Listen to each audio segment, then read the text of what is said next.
This gorgeous girl dates a rich and a broke guy. At the end, she chooses the broke guy because she is a victim of a psychological manipulation trick known as the Ikea effect. This is what the broke guy did to her. This gorgeous girl accepted a date with a rich and a broke guy. In her date with the rich guy, they have a great time. And in her date with the broke guy, it's complicated. Surprisingly, she chooses the broke guy over the rich guy. The rich guy doesn't understand what's going, and neither does the brokey.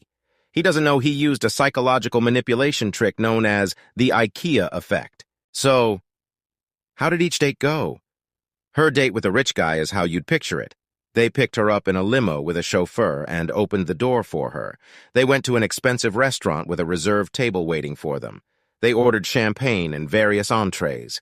They talked and laughed. The rich guy turned out to be a gentleman and treated her like a queen. She didn't have to lift a finger and had a great time. When they dropped her off at home, she texted the rich guy to say, "Thank you for the date, I had a great time," and yet she still chose the broke guy. So, what happened in the other date? The brokey is middle class, but he had an emergency and ran out of money. He picked her up and told her the truth. "I don't have money, but let's go downtown and I'll play the guitar while you help me collect money and we'll have dinner with our earnings." I know a lot of women would run away. However, this girl was both pretty and understanding, so she accepted the adventure. While in downtown they had no luck, it rained a bit. An officer gave them a ticket and they barely made $10. Looking back at it, she didn't understand what had happened. She still doesn't know why she chose the brokey. Objectively, she didn't enjoy working downtown, and she did enjoy being spoiled by the rich guy. But it'll all make sense with the Ikea effect and the mystery of the $10 dinner. Now let's talk about Ikea. They make furniture with okay quality. It is not bad and they are not ugly, but they are not good either. If you see an Ikea table at a friend's house and they ask you to rate it from 1 to 10, you would look at the quality and say 7. Now if we ask your friend how much he likes it, he would rate it a 9 or a 10 according to a Harvard study. Now, who is right? You are right, the table is not very good. But why is your friend confused? What happens is that Ikea furniture has to be assembled by you. It isn't very difficult, but you do have to invest an hour or two depending on how dumb you are. And while the majority of people don't enjoy assembling the furniture, they feel accomplished when they finish it.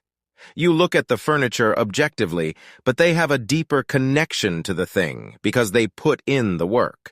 And you may now be wondering what happened in that $10 dinner that made the pretty girl fall in love. The Ikea effect is so effective that marketers had to study it. Let me tell you a funny story that shows the Ikea effect. When instant cakes first went on sale, it was an awesome product. You would add water to the mix, put it in the microwave, and you would get a delicious cake. The weird thing is that no one wanted to buy it. They wondered why.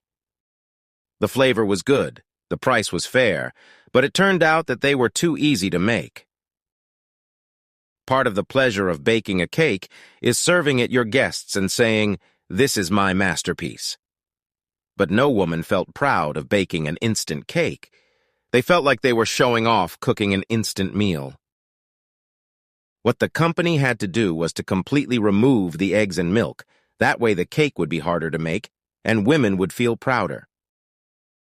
Now that they had to mix in the egg and the milk and perhaps decorate the cake with a fruit, now it felt like their masterpiece, the same way your friend fell in love with his furniture because he built it. Victims of the Ikea effect. The Ikea effect is a cognitive bias in which you value something more because you put effort into it. Now let's rewind. What happened to this girl? Whom, after going to a French restaurant in a beautiful limousine in which she was treated like an absolute queen, while not having to lift a finger, she chose the brokey, with whom she went to get tacos and had to share a soda because they only had $10. What happened is that in her date with the rich guy, she felt like an outsider. They effortlessly gave her everything. Of course she likes the French restaurant, but no French meal tastes as good as the tacos that you earned by working and sweating hard. The brokey, without realizing it, uses the Ikea effect all the time. For example, when he is depressed and has a problem, he tells her, and allows her to be part of it with her ideas, leading to her feeling included when the problem is solved, sharing the joy with the broke guy because she feels included. Or, for example, the broke guy does not have a mansion like the rich guy, but one Saturday afternoon he invited her over, and together they painted his room. She even painted a butterfly and wrote a romantic poem in Spanish. They then went to a shop and bought plants to decorate the room. And truth be told, you or I walked in the room, we would not be amazed.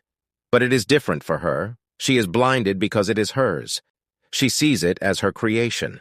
The broke guy uses the Ikea effect, making her part of his life, while the rich guy gave her everything effortlessly.